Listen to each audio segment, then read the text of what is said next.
Hello all my beautiful sisters from those other misters. Today's video is going to be my favourites. So this is going to be my kind of June favourites and May favourites.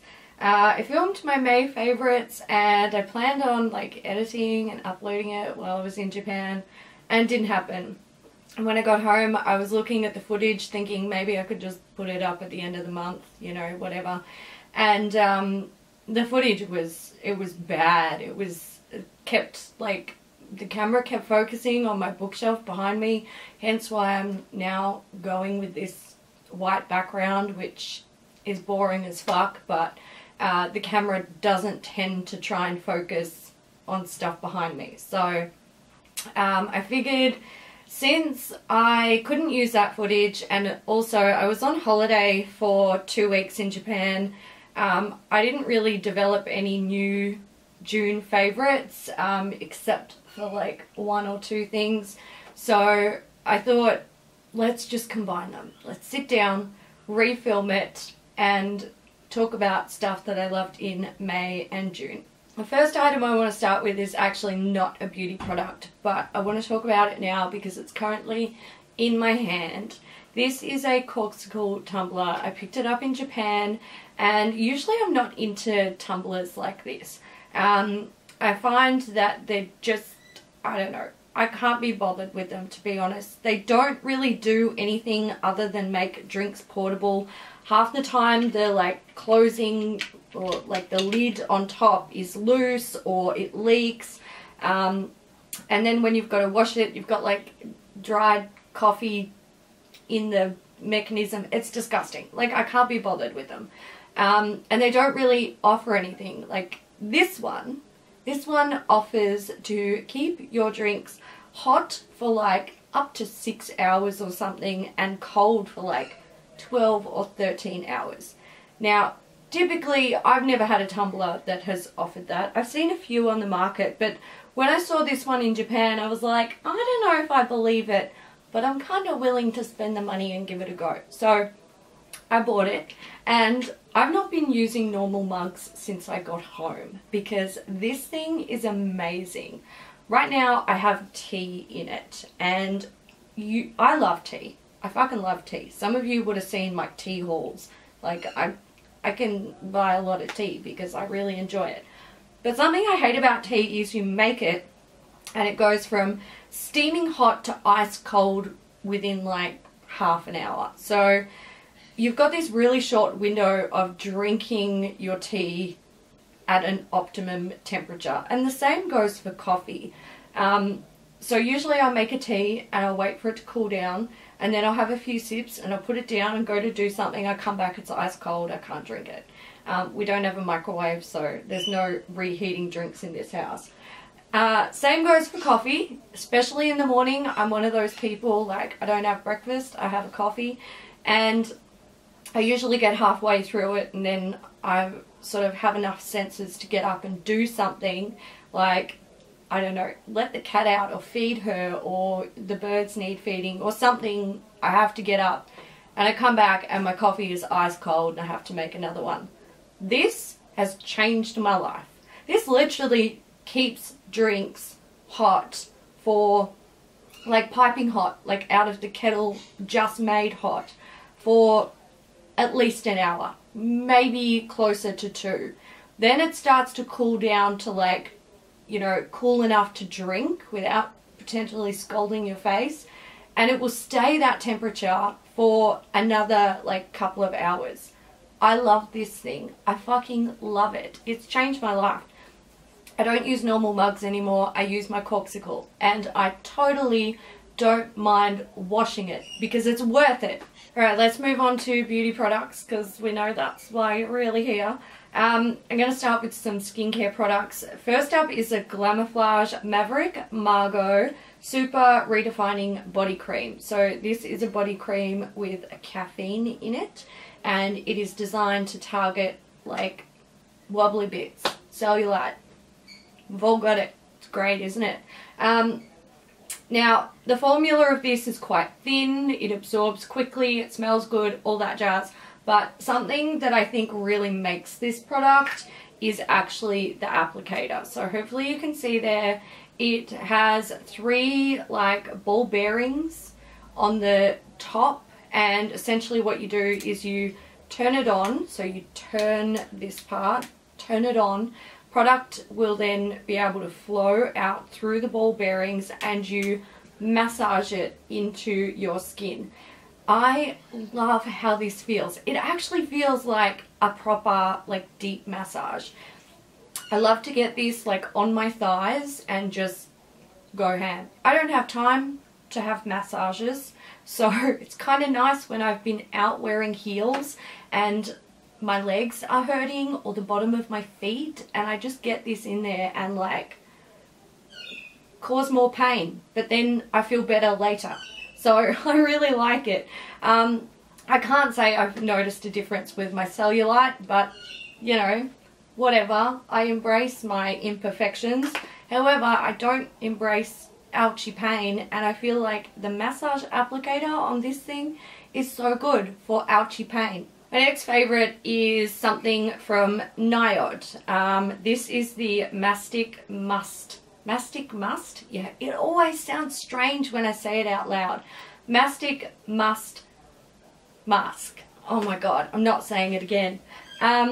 Essentially what this is a tightening mask. So you put this on clean skin, clean dry skin, leave it on for, it says 10 minutes. I just leave it on until it's completely dry, and then you rinse it off. You can then go in with a hairdryer and like blow dry it. Like heat will help to tighten the skin even more. I don't feel like the results are that much better or even worth the trouble, but this is actually quite good. I have large pores and I've got like smile lines and stuff like that. I think the smile lines and large pores are the ones that frustrate me the most, I suppose. And this doesn't like completely clear the canvas. It's not completely smooth, but it does help to tighten things, and it makes the pores look visibly smaller on my face. And I love that. That's like, that shit's cool. Also, I love the fact that like it's not a permanent mask. So, you know, you use it and you have results, and then you like next time you want results, you got to use it again. But I love the fact that in the morning I can get up, wash my face, put this on, rinse it off, do my makeup, and I've got me some nice skin for the day. So I love that. It's not like, it doesn't fix all my woes, but I love that it actually works on my skin and that the results are visible. Like I can see them. I can see them with the naked eye. It's fantastic. I love it. It's not cheap, but I love it. Let's move into makeup. So here I have some things that were in my May favorites. These are the Kevyn Aucoin Neo highlighter and what were you called? Neo Limelight. So these are like color gradient highlights. This one is the Neo highlighter, and the Neo Limelight is like the white to purple one right there. Personally, I feel like the gradient in the highlight one, which is this, is not as obvious as this one, but that's probably more to do with the colors. It is there, it's just not as strong. The formula of these is really, really beautiful. Oh my god, it's so soft. So soft. And it's more of a like soft glow. You guys won't be able to see it, but it's a soft glow highlighter. They're not like blinding highlighters. So if you're like me and you've got skin texture issues and you also don't feel the need to be like a disco ball on your face, you might really, really like these ones. They're just, oh god, that like the white end of this is beautiful. I love that you can control where you're sort of using the colors as well. Feeling a little bit like brave and daring, a little bit sassy and jazzy, go purple. Want something more subtle and natural, go the white end, or mix them together. I love it. They're fantastic. They're not super duper affordable. They were on the Mecca website today as a new release. I got them, oh God, where did I buy them? Net-a-Porter. I ordered them off Net-a-Porter, and they're actually cheaper on Net-a-Porter, just saying. But they're like 86 bucks on the Australian website. So you can get them at Mecca, you can go check them out if you're interested. I think it's also worth pointing out that these are 21 grams each. So you probably don't need both if you're a sane person and you don't want a makeup collection that's literally going to last you a lifetime, because this will probably last you a lifetime. So if you got a lot of highlighters, like, yeah, choose wisely. Choose wisely. Colourpop. This is a Super Shock Cheek. In between the sheets, it's a matte cream cheek colour. Not usually a fan of cream cheek products. Like, it's just not my deal. Usually they lift up fucking foundation. I can't be bothered. I seriously cannot be bothered. This one, the only reason I have it is because for beauty news, the makeup breakup, we bought this, we did some breaking up, repressed it, we split the products, I took the cheek colour. I've been using this every single day since towards the end of April. I love this. This is like, the thing with this that shocked me was I had heard so many people say that they don't like their cheek products. Like they lift foundation, they don't look good on the skin, this, that, and I'm like, I'm not gonna like this. But I figured I gotta at least try it before I get rid of it. So I tried it and I liked it. So I used it the next day and the next day, and now it's like 2 months later and I fucking love it. I still love it and I'm still wearing it every day. I find I use a Real Techniques, I think it's a contour brush to apply this. I just like buff it in and then buff it on my cheeks. I love it. I love this stuff. I don't understand why people hate these. I'm wondering if this is like this particular colour is like the only good colour in the bunch, or if I'm just odd. Maybe I got a good one instead of a bad one. I don't know. It makes me want to buy more of these. Another product that was in my May favourites that you never saw is not this jar. It's the foundation that's in the jar. So this is the Dior Airflash foundation. We did a makeup breakup on it. Kat and I split it. And I stopped using this so I would have some left for my favorites. And I fucking love this stuff. I love the finish of this. This is, I would say that this is a medium buildable foundation. It feels really light on the skin. It looks beautiful on the skin. The only issue is this is not made for people with oily skin. Also, this colour is not right for me. It's too dark for me. But yeah, I love this. I finished a Dior foundation earlier this year and I was like, no more Dior foundations. Not into it. Don't want it. Didn't enjoy it. But this has changed my mind and I want to try more Dior foundations. So there you go. That's how much I love it. Even though it's not right for me, it's inspired me to give more money to Dior in exchange for foundation to put on my face. My next product is something that I rediscovered in June and have been just loving. So when I got back from Japan, my skin was really upset. Totally freaked out in Japan. It was just, couldn't handle the weather change. And then when I came back to Melbourne, it still is kind of like readjusting. So when I got back, I was looking for like high coverage foundations. What did I own that was high coverage and that I knew doesn't give me like any sort of breakout issues? And I pulled out this dude. So this is the L'Oreal Infallible Total Cover Foundation. And you can see I've been hoeing into this thing since I got back. I like to apply this with like a foundation buffing brush. So I use my Tom Ford cream foundation brush. I don't like using this with a beauty blender because it's really thick and it, like, you get it on and then it lifts, and no, I'm not into it. But with like a foundation brush, I love it. This gives like really good coverage, and it's also buildable. It sets ever so slightly, but if you have oily skin, you can set this completely with a powder. And if you have like dry or combination or even normal skin, you could totally leave this like as is. I find that the finish of this is really nice. It's high coverage, but it still looks like skin. So I've been loving this, and I will totally be buying another one when I finally finish this up. I've got lip products.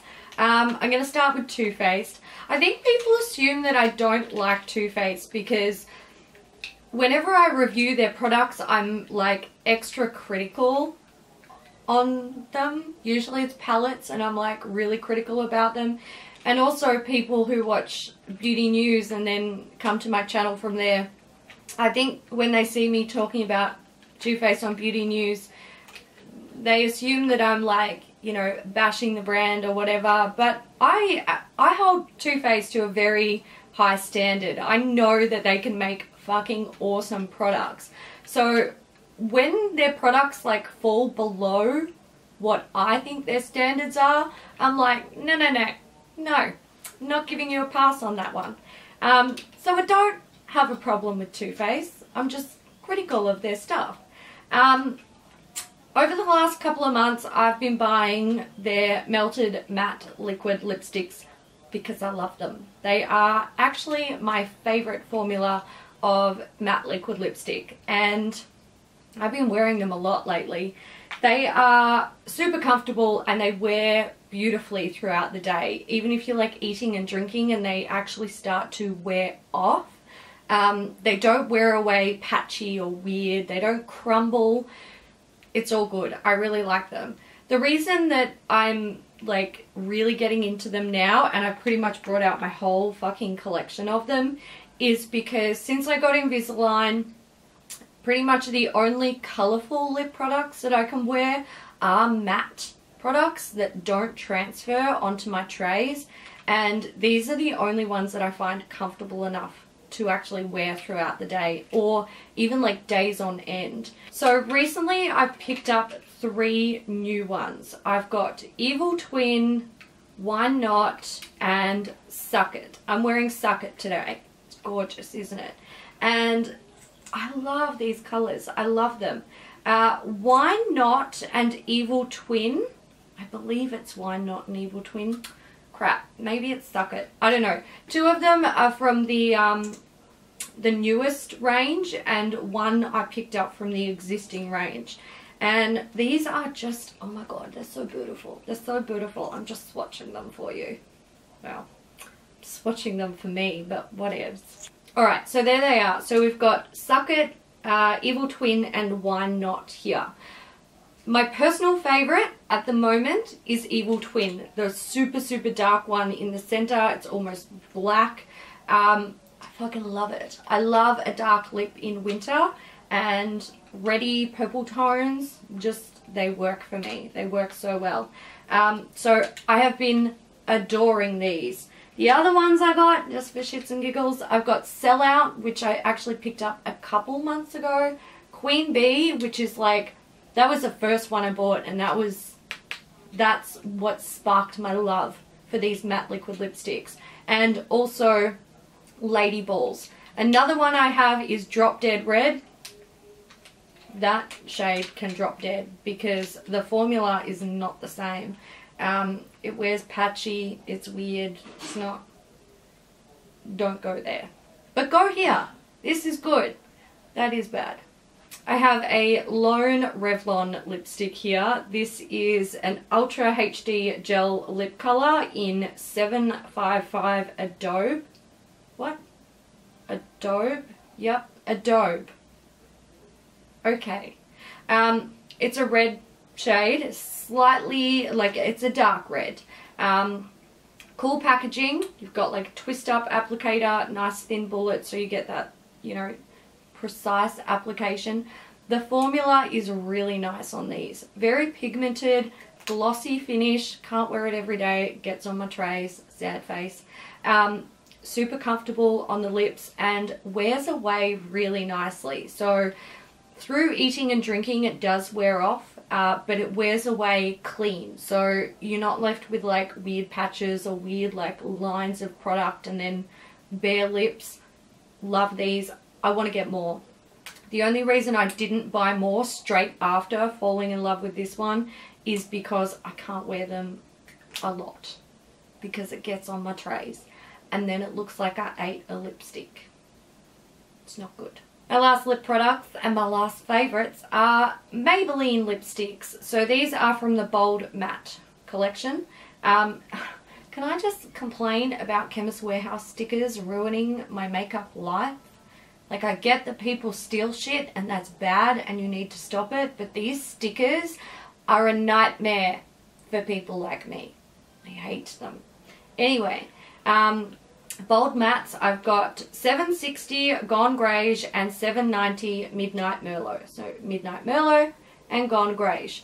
The formula of these is really quite nice. They're creamy, they're matte, they're not super drying, they're kind of like a silicone matte, so they've got some slip and they still feel comfortable on the lips. They do dry down throughout the day. They wear away really nicely through eating and drinking. That's one of my major issues with lipsticks.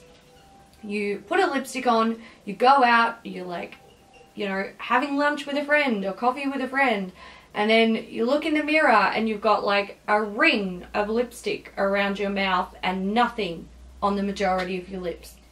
Fucking, why did I bother? Should have worn a lip balm. These don't do that. They're lovely. They're beautiful.